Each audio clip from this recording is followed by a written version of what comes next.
काफ़ी मिलते जुलते हैं, मतलब उसमें कुछ कॉमन डिफरेंस है वो मैं बताऊंगा ताकि हाइपरबोला और एलिप्स आपका मिक्स ना हो।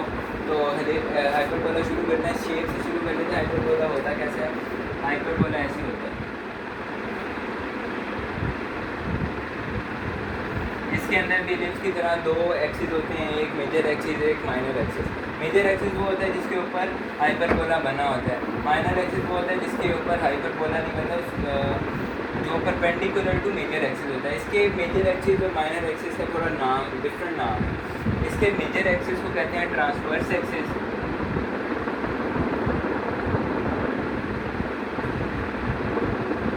और इसके माइनर एक्सिस को कहते हैं कॉन्जुगेट एक्सिस।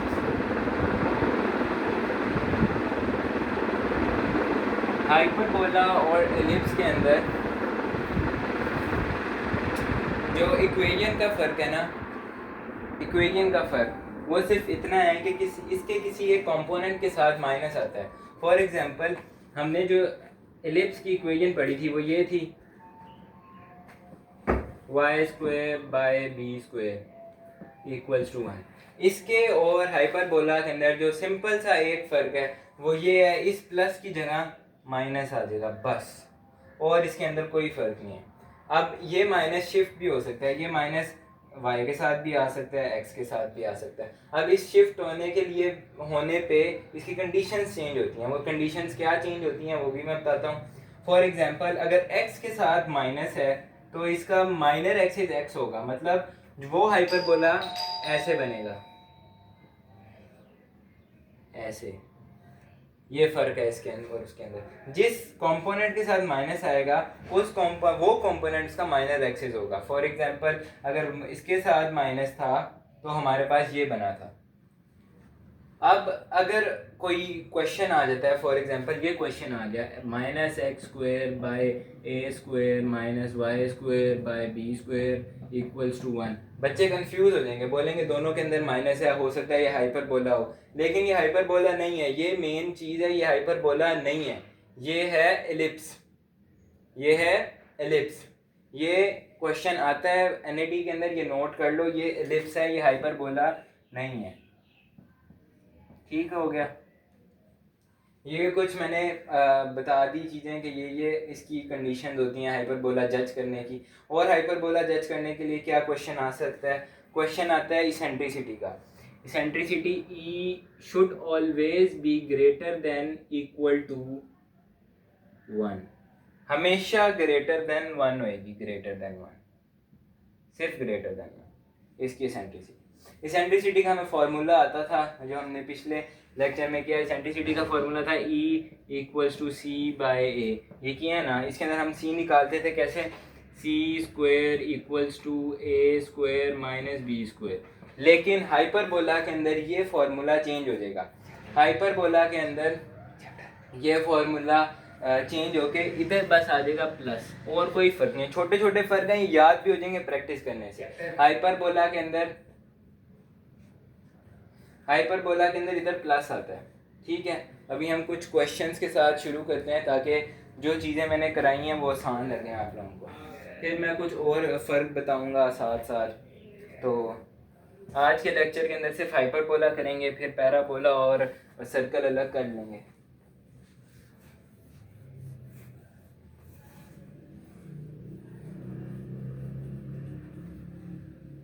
अभी सिर्फ इसेंट्रिसिटी के सवाल करते हैं, सी निकालने के सवाल करते हैं, मेजर और माइनर एक्सिस निकालने के सवाल करते हैं। एक ही कुछ सवाल करेंगे उससे सारा कुछ क्लियर हो जाएगा।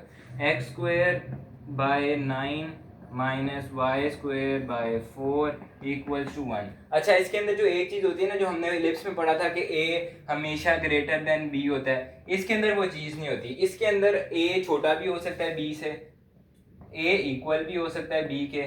इसके अंदर ये तीनों कंडीशन फॉलो होती हैं, लेकिन एलिप्स के अंदर हमेशा ये कंडीशन फॉलो होती है। This is only for ellipse and these all three are for hyperbola.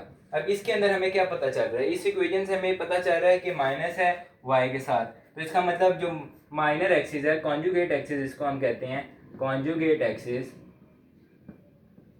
That will be on y axis.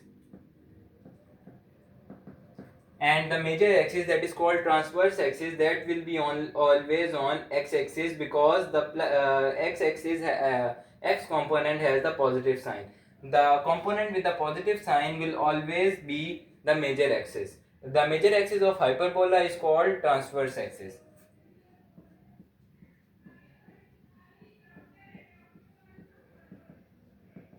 ये क्या आ गया, x एक्सिस. अब हमने सवाल किया इसेंट्रिसिटी. क्वेश्चन में आता है what is the eccentricity of this hyperbola. पहले तो हमें पता ही हाइपरबोला माइनस साइन की वजह से आया था, ये भी पता होना चाहिए. माइनस साइन वाली ट्रिक बहुत इंपॉर्टेंट है.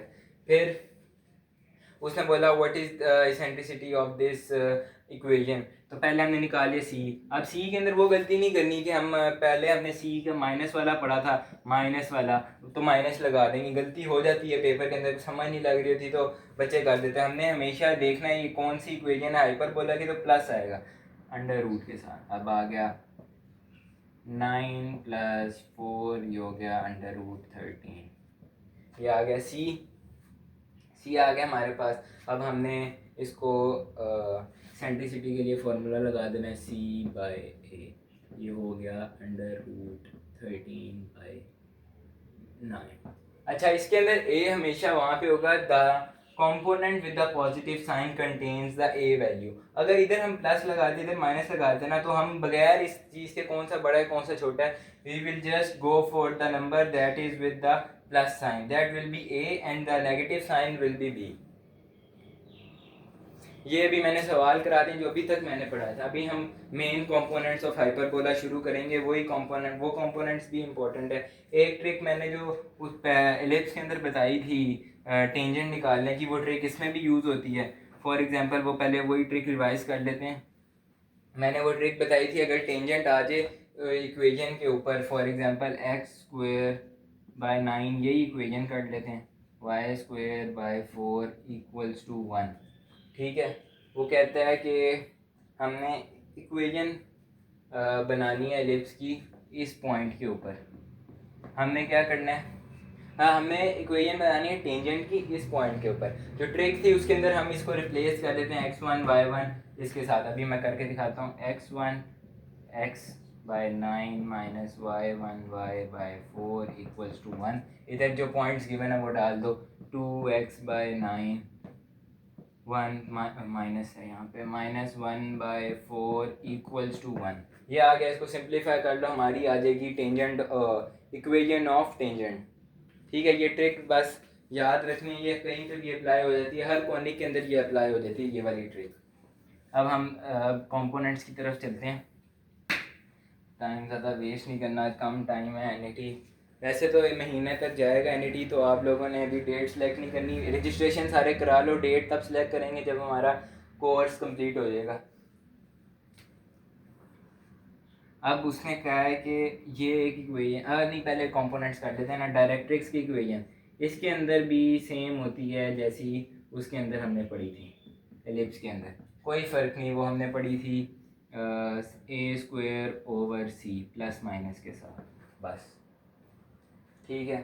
फिर हमने वो इसके अंदर भी सेम लेटेस्ट रेक्टम आता है. लेटेस्ट रेक्टम का लेंथ 2B²/A होती है.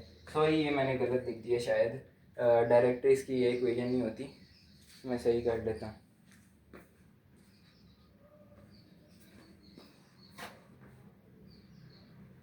पहले ये कर लेते हैं. ये लेंथ ऑफ लेटेस्ट रेक्टम, ये भी रिवाइज हो रहा है क्योंकि एलिप्स के अंदर भी सेम था. ये रिवाइज हो जाए अच्छी बात है. क्या होती है 2B²/A. फिर हमने इसी के अंदर पढ़ना है लेटेस्ट रेक्टम का इक्वेशन, क्योंकि वो पास करता है फोकस से. ऐसे है ना, ऐसे अगर है तो ये फोकस है, लेटेस्ट रेक्टम ये होगा, तो फोकस से पास करता है तो उसकी इक्वेशन +-C रहेगी ना. जिस एक्सिस पे होगा वो हम उसके एज इट इज़ इधर लिख लेंगे. अगर y पे होगा तो इधर y आ जाएगा, x पे होगा तो इधर x आ जाएगा. ठीक है. फिर फोकस के पॉइंट्स वही होते हैं इसके अंदर, सेम एज इट इज़, जैसे +-C, 0. बाकी सब कुछ सारे कंपोनेंट्स एज इट इज़ हैं. सारे कंपोनेंट्स को जो मैंने पिछला टेबल बनाया था, सारे के सारे कंपोनेंट्स वैसे के वैसे लिख लो. उसको दोबारा करने की ज़रूरत नहीं है, इस पर टाइम वेस्ट होगा. हम वो चीज़ें करते हैं जो हाइपरबोला के अंदर नहीं है, जो चेंज हुई हैं इसके अंदर. The condition for tangent equation in hyperbola is slightly changed, that is c square equals to a m square minus b square. हमने यहाँ प्लस पढ़ा था पिछली कंडीशन के अंदर, तो इधर माइनस आता है. और अगर वाई एक्सिस पे होगा मेजर एक्सिस तो वो थोड़ा सा चेंज हो जाएगा, वो जिस तरह उसमें चेंज हुआ था वो ये हो जाएगा. बस मेन फ़र्क है सिर्फ माइनस साइन का. एक ये इसमें चेंज है. दूसरा हाइपरबोला के अंदर जो मेजर चेंज आता है ना, वो इसके अंदर एसिम्प्टोड्स बनते हैं जो और किसी कॉनिक में नहीं बनते. The only conic that forms asymptote in its formation is hyperbola. और एसिम्प्टोड्स कैसे बनते हैं वो मैं बताता हूँ. वो ऐसे बनते हैं, एक एसिम्प्टोड ऐसे, एक एसिम्प्टोड ऐसे. अब इस एसिम्प्टोड की भी इक्वेशन होती है. उस इक्वेशन को हम लिखते हैं y equals to b square by a x. ये इक्वेशन ऑफ वो है एसिम्प्टोड इन हाइपरबोला. और एसिम्प्टोड्स कैसे बनते हैं वो ऐसे बनते हैं. एसिम्प्टोड की बात होगी. अब एक नई चीज़ हाइपरबोला के अंदर होती है, वो होती है जिस तरह मैंने पढ़ा था ना कि अगर ए और बी इक्वल हो जाएं एलिप्स के अंदर तो वो क्या बनता है, सर्कल बनता है ना. अगर ए और बी इक्वल हो जाएं तो उसको हम एलिप्स नहीं कहते, उसको हम सर्कल कहते हैं. इसके अंदर अगर ए और बी इक्वल हो जाएं तो वो क्या होता है. अगर इक्वेशन है x square by 9 minus y square by 9 equals to 1, इसमें होगी इक्वल ए और बी. इसको हम क्या कहेंगे, ऐसे हाइपरबोला जिसके अंदर ए इक्वल्स टू बी हो जाए उसको हम कहते हैं रेक्टेंगुलर हाइपरबोला. क्या कहते हैं, रेक्टेंगुलर हाइपरबोला. इसका क्वेश्चन भी आ जाता है. और डायरेक्ट हमें इसकी कुछ चीज़ें याद रखने वाली हैं. इसकी जो डायरेक्ट चीज़ें याद रखनी कि इसकी इसेंट्रिसिटी होती है √2. ये डायरेक्ट याद होनी चाहिए क्योंकि क्वेश्चन आता है what is the eccentricity of rectangular hyperbola. तो डायरेक्ट √2 है. ये मैं निकाल के भी दिखाता हूँ लेकिन निकालने की ज़रूरत नहीं, ये याद होनी चाहिए. निकालते कैसे हैं, ए स्क्वायर, अगर क्योंकि ए और ए हम सिलेक्ट कर लें सेम है ना, ए स्क्वायर ऐसे, ये आ गया डिवाइडेड बाय ए. ये होता था ना इसेंट्रिसिटी का फॉर्मूला, तो इधर आ जाएगा √2 ए स्क्वायर बाय ए. ये हो जाएगा √2. आई कि नहीं आई. ये है eccentricity of rectangular hyperbola. Rectangular hyperbola के जो सवाल हैं वो यही है कि इसकी इसेंट्रिसिटी क्या होती है, रेक्टेंगुलर हाइपरबोला कब होता है, उसके अंदर क्या चीज़ कंडीशन होती है. वो कंडीशन यही होती है ए इक्वल्स टू बी. बस हाइपरबोला क्योंकि मैं एलिप्स डिटेल में पहले करा चुका हूँ ना, हाइपरबोला की बाकी सारी चीज़ें एलिप्स जैसी हैं. जो चेंज है मैंने बस वो बताई हैं ताकि आपका हाइपरबोला जल्दी हो जाए. और मैंने पहले शुरू ही एलिप्स से कराया था क्योंकि ये दोनों चीज़ें सेम थी इस वजह से.